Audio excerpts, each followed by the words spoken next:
Okay, so a few other things we can get out of looking at S-curves, besides just doing, say, calculations on S or J curves. When we look at an S-curve, we can look at it as three distinct phases. So you see here in green the exponential phase. That's when not only is the population growing, but it's growing really rapidly, exponentially. So that is what, if it doesn't turn into an S-curve, that's the J curve part. We're talking just the J. So that exponential growth, why is that able to happen? That's able to happen because of an abundance of resources. There's plenty of food or plenty of water or plenty of land to spread out. Maybe a lack of predators is another reason why there might be this exponential growth phase.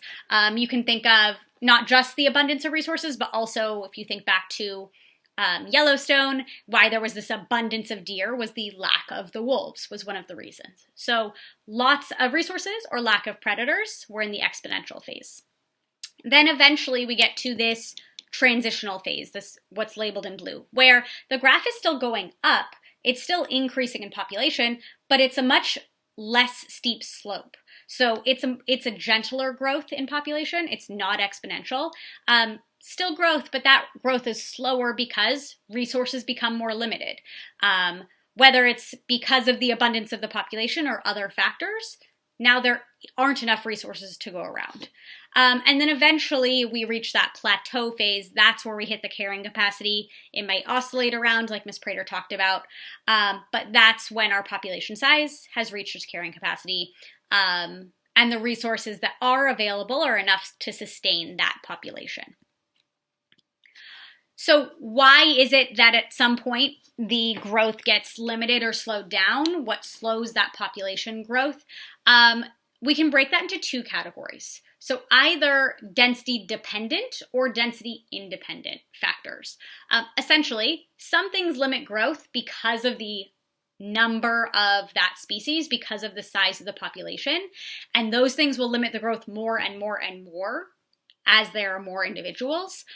Density independent things can hurt growth, can make it so the population doesn't grow, but it doesn't matter how many individuals were present. It doesn't matter the population size.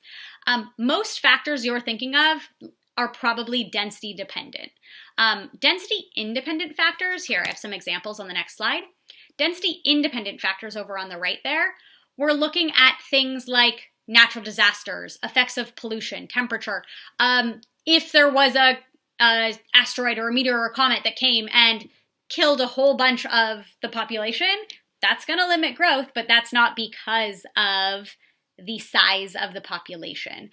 The temperature, it being too hot for a certain species to thrive, doesn't matter if we have 2 of that species or 1 million of that species. If it's too hot, it's too hot.